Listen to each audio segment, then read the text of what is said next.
पश्चिम बंगाल की सियासत की बात करें तो इस वक्त जो खबर आ रही है उसके मुताबिक पश्चिम बंगाल की ममता बनर्जी जो मुख्यमंत्री हैं उनको तगड़ा झटका लगा है।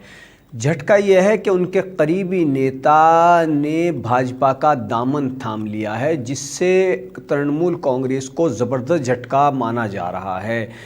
पश्चिम बंगाल में विधानसभा चुनाव से पहले तृणमूल कांग्रेस के पूर्व राज्यसभा सांसद और ममता बनर्जी के बेहद करीबी नेता माने जाने वाले दिनेश त्रिवेदी ने भाजपा में शामिल होने का ऐलान किया। उन्होंने बाकायदा भाजपा में की सदस्यता ग्रहण की और उन्होंने भाजपा के राष्ट्रीय अध्यक्ष जेपी नड्डा की मौजूदगी में पार्टी का दामन थामा। इस दौरान केंद्रीय मंत्री पीयूष गोयल भी मौजूद थे।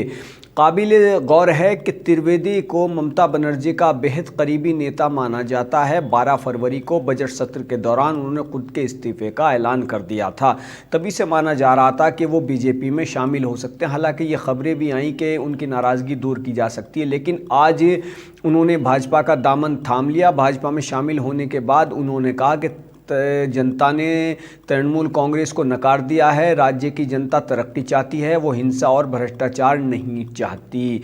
उन्होंने कहा कि ममता बनर्जी अपने आदर्श भूल गई हैं। वहीं भाजपा के राष्ट्रीय अध्यक्ष जेपी नड्डा ने पार्टी में उनका स्वागत करते हुए कहा कि जब मैं त्रिवेदी की बात करता था तो मैं हमेशा कहता था कि वो एक अच्छे व्यक्ति हैं, लेकिन गलत पार्टी में हैं। इसे वे खुद भी महसूस करते थे। अब सही व्यक्ति सही पार्टी में है। तो ममता बनर्जी को ये एक तगड़ा झटका लगा है, क्योंकि वो पार्टी के सीनियर नेताओं में उनका शुमार किया जाता रहा और आज उन्होंने भाजपा का दामन थाम लिया। जी हाँ, ममता बनर्जी के करीबी त्रिवेदी ने भाजपा में शामिल होने का ऐलान किया। अब जो बात करते हैं पश्चिम बंगाल की सियासत की, तो ये तो आने वाला वक्त बताएगा कि वहाँ पर किसके सिर पर कामयाबी का ताज सजता है। मुकाबला वैसे तो वहाँ पर कई सियासी पार्टियाँ इंतखाबी मैदान में हैं, चुनावी मैदान में हैं, लेकिन जो मुख्य मुकाबला माना जा रहा है वो इस बार भाजपा और तृणमूल कांग्रेस के बीच ही माना जा रहा है। लेकिन इस दौरान कुछ राजनीतिक पार्टियों के नेताओं पर भी लोगों की निगाहें टिकी हुई हैं। इसमें एक नाम प्रमुखता से उभरता है, जो बिहार में भी उभरा, गुजरात में भी सुर्खियों में रहा और अब वो नाम पश्चिम बंगाल में भी सुर्खियों में है। ये नाम है ऑल इंडिया मजलिस इत्तेहादुल मुस्लिमीन पार्टी के अध्यक्ष असदुद्दीन ओवैसी का। असदुद्दीन ओवैसी पूरे दमखम के साथ पश्चिम बंगाल के विधानसभा चुनाव में उतरने का ऐलान कर चुके हैं और इसके अलावा एक और चेहरे पर भी सभी की निगाहें लगी हुई हैं। ये चेहरा है अब्बास सिद्दीकी।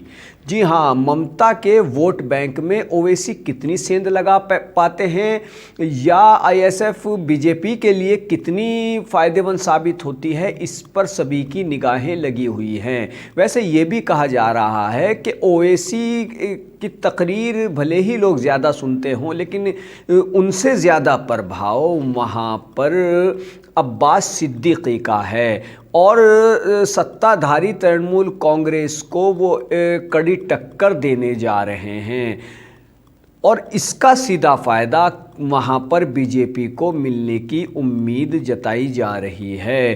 कहा जा रहा है कि एमआईएम से ज़्यादा वहाँ पर बीजेपी की उम्मीद अब्बास सिद्दीकी जैसे नेता से लगी हुई है, जिनकी एक पार्टी है और वो वहाँ पर कुछ छोटी पार्टियों के साथ गठबंधन करके इंतखाबी मैदान में उतरने का ऐलान कर चुके हैं।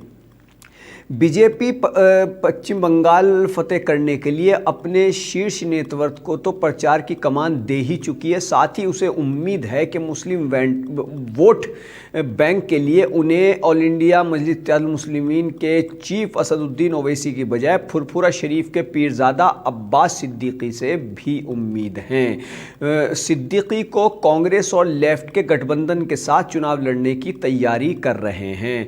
ऐसे में बीजेपी के लिए में वो कैसे फ़ायदेमंद हो सकते हैं, ये सवाल भी लोगों के जहन में आता है। लेकिन यहाँ सबसे बड़ी वजह यह है कि बीजेपी इस बात की आस लगाए बैठी है कि अगर अब्बास सिद्दीकी की पार्टी बेहतर प्रदर्शन करती है तो इसका सबसे बड़ा नुकसान तृणमूल कांग्रेस को होगा।